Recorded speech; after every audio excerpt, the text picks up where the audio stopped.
This is Channels Television and you're watching the news at 10. Still staying with legal matters, the National Industrial Court sitting in Abuja has ordered that the chairman of the Code of Conduct Tribunal, Alhaji Umar, be served an interim order and hearing notice in the suit filed by one Peter Abang seeking to restrain the CCT from prosecuting the Chief Justice of Nigeria, Justice Walter Onoye. The court had made an interim order on the 14th of January for the suspension of the trial, pending the determination of the suit challenging the charges of false asset declaration at the CCT. It also restrains the CCT chairman, Alhaji Umar, the Inspector General of Police, Minister of Justice, Abubakar Malami, Senate President Bukola Saraki, NJC, and the Federal Judicial Service Commission from taking further actions pending the determination of the application. When the matter came up for hearing, the claimant's counsel, Mr. James Igwe, informed the court that originating processes and the interim order had been served on all the defendants in the suit, with the exception of the CCT chairman. Presiding Judge Justice Sanusi Kado ordered that the process and the interim order be served on the chairman of the CCT through substituted means by pasting it on the walls of the CCT. Justice Kado also held that hearing notice should be served on all parties and that the interim order made on the 14th of January restraining the Code of Conduct Tribunal from proceeding with the trial against the Chief Justice of Nigeria, Walter Onoye, still subsists. The matter has then adjourned till January the 30th for hearing of pending motion and substantive suit. The Supreme Court has reserved ruling on the competence of the appeal of the legality of the APC primaries in Rivers. The Apex Court had asked parties in the suit to address it on the competence of the appeal after the appellant, led by Mr. Umar Abdullahi, withdrew the appeal and asked the court to enter a judgment dismissing it because it has been overtaken by events. A date for the ruling will be communicated to the parties. In another matter, the senator representing Kogi West in the Senate, Mr. Dino Melaye, may not be going home just yet, at least as far as his expectations are concerned. This is because the senator is still being held by the police after the lawmaker claims he has met all bail conditions within the realm of the order by a court for his detention over allegations that his supporters shot a police officer in Kogi State in July of last year. Senator Melaye says he has been charged with fresh charges and there are plans to arraign him tomorrow before an FCT High Court on a 9-count charge bordering on illegal obstruction and resistance of lawful arrest. Last week, Friday, a High Court in Abuja granted Senator Melaye bail on health grounds after almost 2 weeks in police detention. Today, the lawmaker claims the bail conditions, which included presenting 3 sureties who reside and have properties in Abuja, were met, but the police have refused to let him go home. The senator was taken into custody on January 4 after police laid siege on his Abuja residence for about 8 days. And that's the news from this end. We return to our Lagos studio where Ijoma is standing by. Ijoma. Thanks a lot, Ibrahim. Chieftains of the People's Democratic Party in Jigawa State have described the 2019 elections as decisive ones. Now, they were speaking at a presidential rally in Dutse, the Jigawa State capital. The party's presidential candidate, Atiku Abubakar, promised to complete projects commenced by the party in the state, which were abandoned by the present administration. Our correspondent, Lanre Lasisi, reports.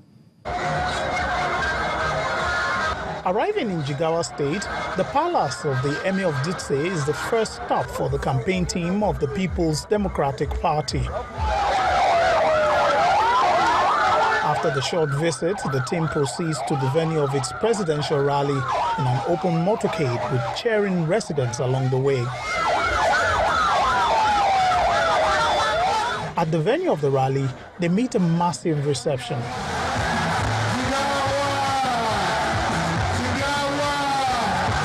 Addressing the crowd, party leaders from the state emphasized the importance of the coming elections. Because it is ours, Your Excellency, and because today the choice is between competence and incompetency, between security and insecurity. This election is about issues. This election is about choice. This election is about the choice between good and bad. This election is about choice between success and failure.